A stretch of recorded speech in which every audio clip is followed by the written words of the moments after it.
And here's Robin. Oh, you want to put up? Is this better? Do we need to turn the volume up?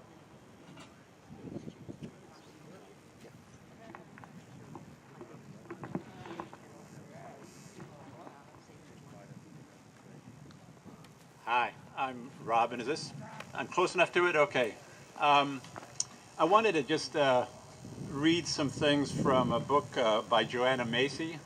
And I don't know if people may know of her. She did a lot of work, anti-nuke work, but she did work with activists about dealing with despair. She says apathy, people who are apathetic are people who don't want to deal with despair. And so they block it. Of course, once you block something, you armor yourself from connection and contact. And what we need to do instead is to let the pain of life and despair flow through us, and then we're open. We feel the suffering and pain of life, but we're in touch with it.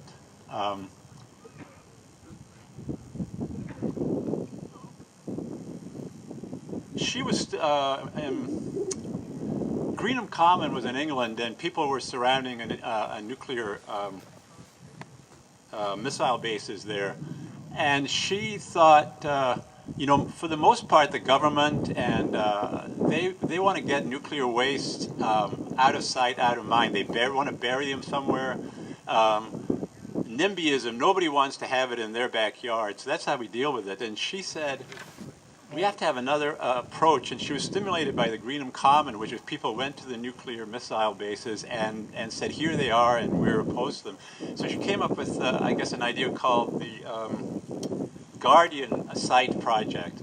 She says, what we need to do is keep nuclear wastes, which have, I don't know, a half-life of 500,000 years.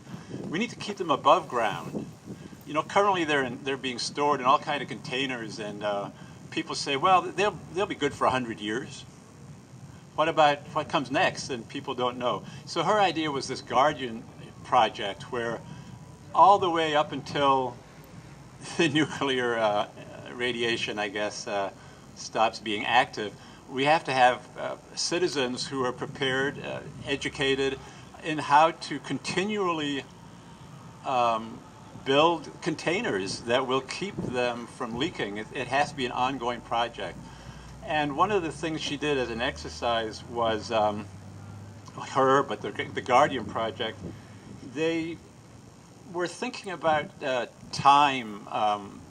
The Iroquois nation, the great law of the Iroquois nation says to let your actions be felt to the 7th generation. And it used to be that capitalism wants to think about the every quarter, 3 months, the quarterly report. But I heard some capitalists say, no, that's no longer true. We're thinking about every day. Are we making our profits every day?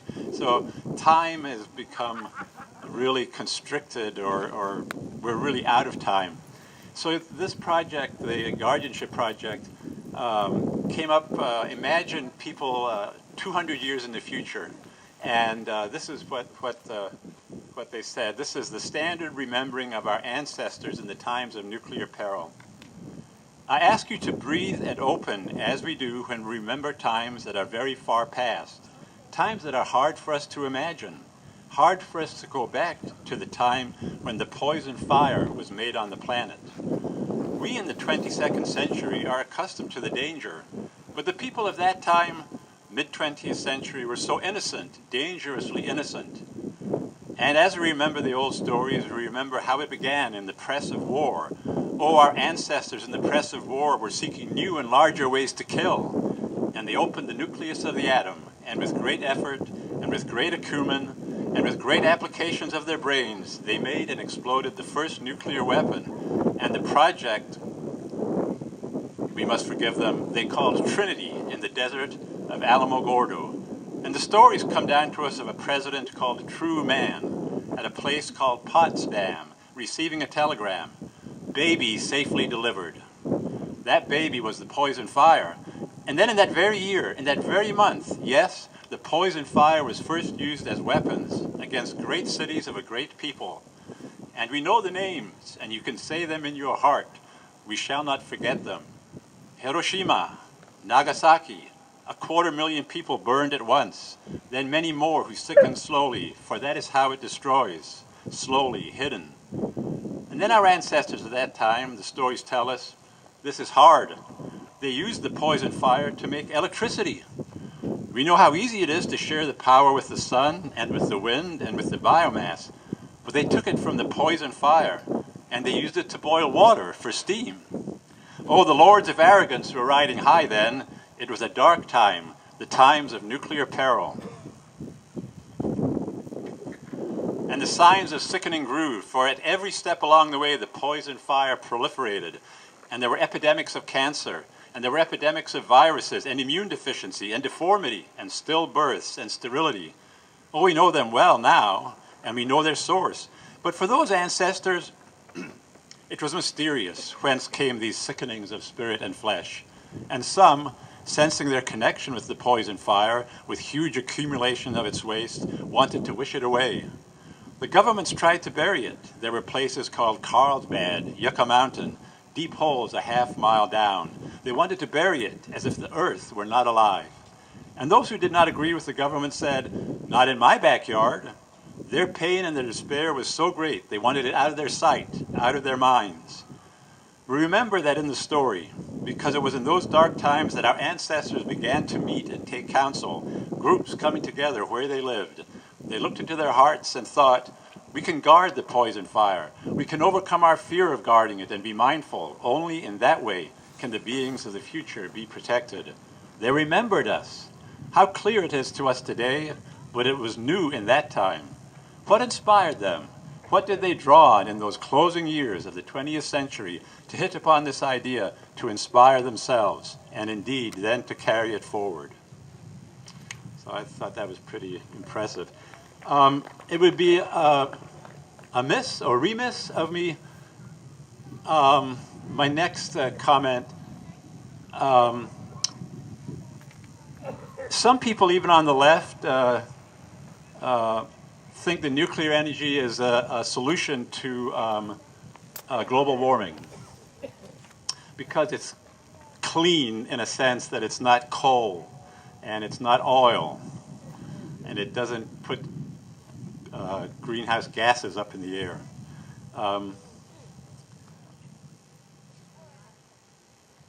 And then people know quite rightly that we need solar and we need wind. All of this will take a little bit of time. We could put the money into it and it would happen quickly. But there is something, as far as global warming, I'm talking about global warming now, that can be done by each individual, every one of us. The UN had a report in 2006 by its Food and Agricultural Organization, and it said that the worldwide meat industry was the greatest contribution to global warming, even more than transportation, because of all the fossil fuel used to make artificial fertilizer and pesticides and herbicides. And when you raise the animals, you have to kill them and then you chill them. You have to transport them around. And then you have to destroy the rainforest in order to grow more fossil fuel. And you have to raise huge amounts of corn and this corn and other grains which are genetically modified require a lot of energy which comes from fossil fuel sources. So if we just every day with the end of our fork choose to eat a plant-based diet, then the meat industry, the dairy industry, it's all going to come to a halt. And we can do that. That choice can be made every day, 3 times a day. It would cause a great reduction in the production of greenhouse gases. It's very difficult to contemplate that because we're so caught up in eating animal products. And watching Amy Goodman and seeing people talking about the perils of nuclear energy, and very few people talk about this, even though the UN came out in 2006 and said it was the greatest contributor to global warming. Cattle are belching and burping methane, which is about 25 times as powerful global warming gas than carbon dioxide. And I just wonder sometimes the link between our sense of who we are as human beings, our place on the earth dominating the rest of the planet, and somehow we feel we have to be at the upper end, at the top of the food chain also. We know it kills us. Diabetes, heart attacks, cancer, many things are linked to excess animal consumption. So it's a win-win situation. It's good for our health. The animals, these sentient beings who, radiation is going to destroy all the species on the earth. It's not just going to destroy humans. They would be better off. And the planet Earth. This book that Joanna Macy wrote, she titled World as Lover, World as Self. And I think that sums it up in a way. So thank you, and I'll leave you with that.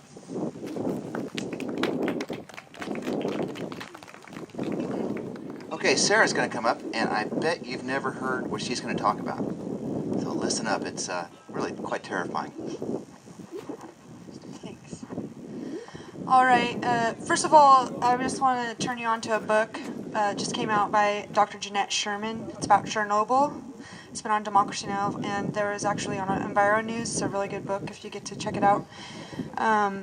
So I wanted to let you all know about my experience. I went to Humboldt State. I went through the nursing department, graduated from there in 2006. And while I was there, I had a wonderful microbiology professor, Dr. Lester.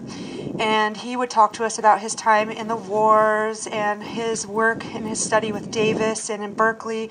And he told us about a little study that he worked on for several years at Davis, where it's in the early 50s, where they were trying to test how much radiation or nuclear material that a being could be exposed to and withstand it, not have any mutation. So they couldn't figure out they finally figured out that they would use beagles because they had a quick reproduction rate and they could see 20 generations over a few years. So they started out, they couldn't inject it into them because they died right away. They had to find this tiny minute amount that they could feed the beagles so that they could get 20 generations of the beagles. And he said the amount that they fed them was so small you wouldn't think that it would do anything. And, after a generation or two, you get one that's a little kind of strange looking. But it wasn't until the 20th generation was so mutated, they couldn't even tell that they were beagles anymore. They couldn't tell that they were puppies. They could not tell what being this being was that was being born. So I thought that was interesting because we have been using nuclear bombs, nuclear power for a long time now, and we've put it into our atmosphere, and nobody really understands. Well, some people do, but they don't want to tell. We, as people, don't understand the repercussions of these things, so it will take us 20 generations to mutate into something that we will not even recognize today. I thought I'd just share that with you. And I also wanted to say that I believe, personally, I was born at a place near Hanford in Washington. My family is suffering greatly from, I believe, fallout, things of that sort. There were actually trucks leaking stuff on the highway where I lived. I have multiple sclerosis. I was diagnosed in 2001. My mother has a brain tumor on her pituitary gland. My father is dying of prostate cancer, stage 4 prostate cancer, and the list goes on and on and on. My family has had strange health problems for a long time. I'm lucky enough to have children. I can't see anything yet that is wrong with them, thank God. But what are we leaving for future generations? Will we be able to recognize one another as humans in 20 generations? Not just 7 generations, 20 generations. Thank you.